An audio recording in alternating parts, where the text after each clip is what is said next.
السلام علیکم، میں ڈاکٹر سجاد آپ سے مخاطب۔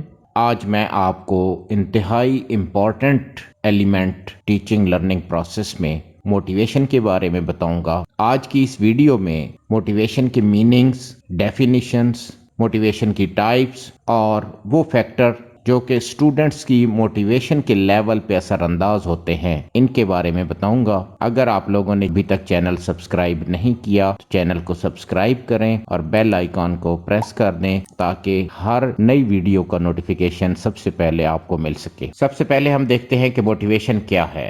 بہت ہی امپورٹنٹ اور بہت ہی اہم ایک سینگ ہے، to learn effectively is to learn under motivation. تو موٹیویشن ایک بہت ہی امپورٹنٹ اور کروشل ایلیمنٹ ہے ٹیچنگ لرننگ process کا۔ Some students are highly motivated while others are less motivated towards learning۔ کچھ اسٹوڈینٹس بہت زیادہ موٹیویٹڈ ہوتے ہیں، لرننگ کے لیے آمادہ ہوتے ہیں، سیکھنے کے لیے وہ تیار ہوتے ہیں، جبکہ کچھ اسٹوڈینٹس جو ہیں وہ لیس موٹیویٹڈ ہوتے ہیں۔ Motivation stimulates the mind and body and generates readiness for learning۔ Motivation students کو ریڈی اور آمادہ اور اسٹوڈنٹس کو لرننگ کی طرف راغب کرنے کے لیے بہت ہی امپورٹنٹ ایلیمنٹ ہے، بہت ہی اہم جزو ہے ٹیچنگ اور لرننگ پروسیس کا۔ اب دیکھتے ہیں کہ موٹیویشن کہاں سے یہ لفظ ڈیرائیوڈ ہوا، اس کے میننگز کیا ہیں۔ Word motivation is derived from Latin words movere which mean to move. یہ جو ورڈ موٹیویشن ہے یہ لاطینی لفظ موورز سے ڈیرائیوڈ ہے، موورز سے اخذ کیا گیا ہے اور اس کا مطلب ہے ٹو موو، متحرک ہونا، حرکت میں آنا۔ موٹیویشن ایک ایکسٹرنل فورس ہے جو کہ ایکسلریٹ کرتی ہے رسپانس کو یا بیہیویئر کو۔ A cause of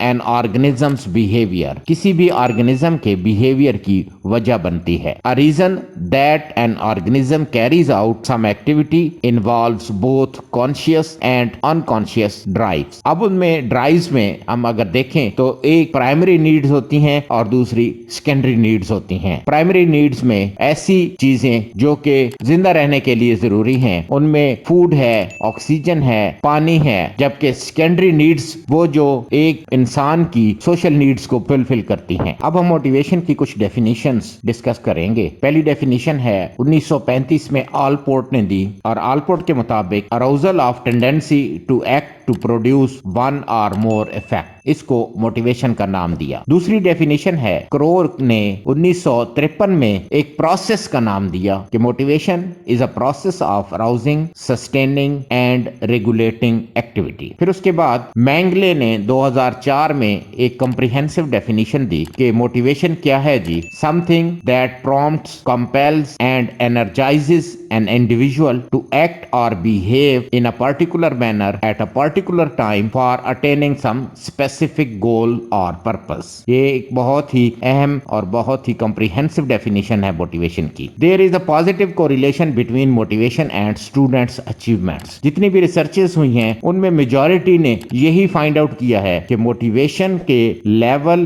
اور اسٹوڈنٹس کی اچیومنٹ میں پازیٹیو کوریلیشن ہے۔ ٹائپس آف موٹیویشن کو دیکھتے ہیں تو موٹیویشن کی دو ٹائپس ہیں، پہلی ہے انٹرنسک موٹیویشن اور دوسری ہے ایکسٹرنسک موٹیویشن۔ انٹرنسک موٹیویشن میں کہ ڈرائیون بائی این انٹرسٹ اور enjoyment in the task it self, جو بھی کام اسٹوڈنٹس کر رہا ہوتا ہے یا کوئی بھی انسان جو کام کر رہا ہوتا ہے، جو ایکٹیویٹی پرفارم کر رہا ہوتا ہے، جو بھی ٹاسک وہ سر انجام دے رہا ہوتا ہے، اس کام کے سر انجام دینے